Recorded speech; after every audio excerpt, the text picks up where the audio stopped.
Salam, axşamınız xeyir olsun müəllimlər. Mən Emin Sultanzadə, fiziki tərbiyə üzrə MİQ və sertifikasiya təlimçisiyəm. Azdan çoxdan yəqin ki, mənim haqqında məlumatlarınız var və mən bacardığım qədər çalışıram kompüter olsun və yaxud lövhə olsun və yaxud əyani şəkil, praktiki şəkildə sizə hər hansı bir idman oyunu haqqında və yaxud hərəkət qabiliyyətləri haqqında məlumat verim və sizə köməyim dəysin.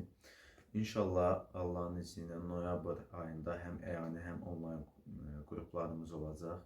Həm əyani, həmçinin onlayn qruplara qoşula bilərsiniz. Əyani dərsimiz, ilk dərsimiz 6 noyabr tarixində 16:00 başlayacaq. Ünvan Nərimanov metrosunun yaxınlığıdır.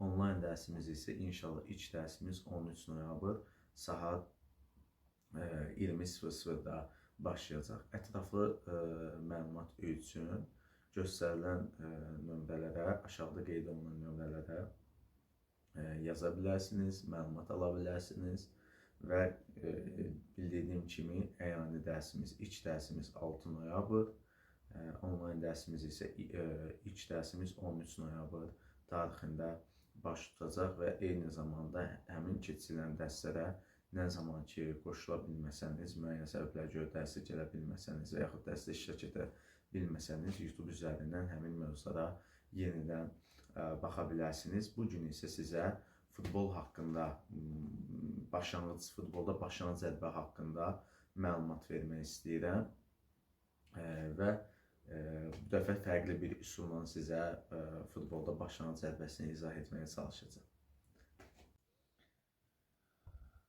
Deməli, müəllimlər, bugün başqa bir üsulla izah etməyə çalışacağım. Futbolda başlanğıc zərbəni bildirdiyim kimi deyəcəm və mən özüm də 10 il futbol ilə məşğul olmuşam. Və başlanğıc zərbə, yəni bildiyimiz ilk sentrdən başlanılan zərbə deməkdir.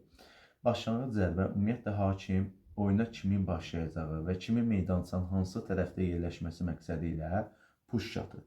Puşlatmada qalib gələn komanda istəsə topu seçər, istəsə qapını. Əgər topu seçibsə, qapı seçimi avtomatik rəqib komandaya keçir. Və bir komanda 26 nəfərdən ibarət olur. 11 əsas, 15 ehtiyac. Siz hal-hazırda həm sarılardan 11 nəfər görürsünüz, həm də qırmızı komandadan 11 nəfər görürsünüz. Mən bir çox hallarda belə bir qələmə verirəm ki, deməli, tutaq ki, sarılar kişilərdir, qırmızılar isə xanımlardır. Və başlanğıc zərbəsi zamanı top, bu gördüyünüz topdur. Top mərkəz nöqtənin üzərində hərəkətsiz vəziyyətdə yerləşməlidir. Hərəkətsiz nədir? Baxın, bu topdur da, hərəkətsizdir. Yəni, bu hərəkətdə ola-ola bunu başlamaq olmaz. Hərəkətsiz vəziyyətdə yerləşməlidir. Mütləq top oyuna hakimin fitindən sonra, yəni hakimin icazəsindən sonra oyuna başlanılmalıdır.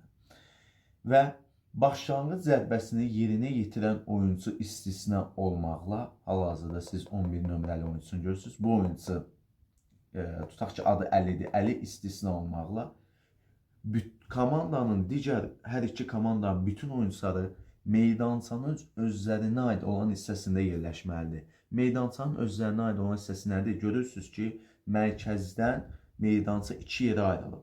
Və başlanğıc zərbəsini yerinə yetirən oyuncu istisna olmaqla digər bütün oyuncular meydançanın öz sahələrində yerləşməlidirlər.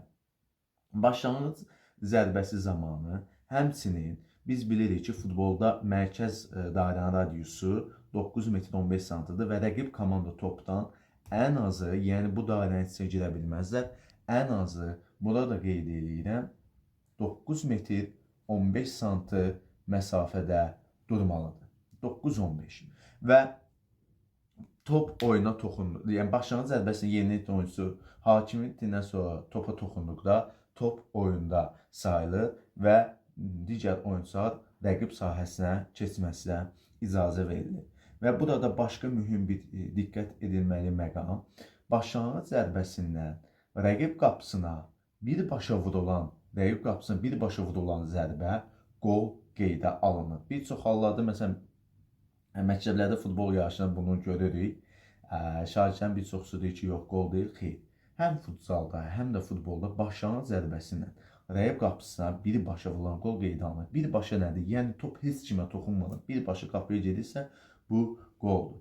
Və həmin deməli maddənin davamını gətirsək, əgər başlanğıc zərbəni yerinə yetirən oyunçu topu birbaşa öz qapısına vursa, təsəvvürün bu topdur, birbaşa öz qapısına vursa, bu zaman qol qeydə alınmır. Rəqib komanda künc zərbəsi ilə topu oyuna daxil etməyə çalışır. Məhz başlanğıc zərbə birinci və ikinci hissənin əvvəlində, həmçinin hər hansı bir komanda qol buraxdığı təqdirdə oyuna mərkəz nöqtədən yalnız, yəni başlanğıc nöqtədən top oyuna daxil edilir.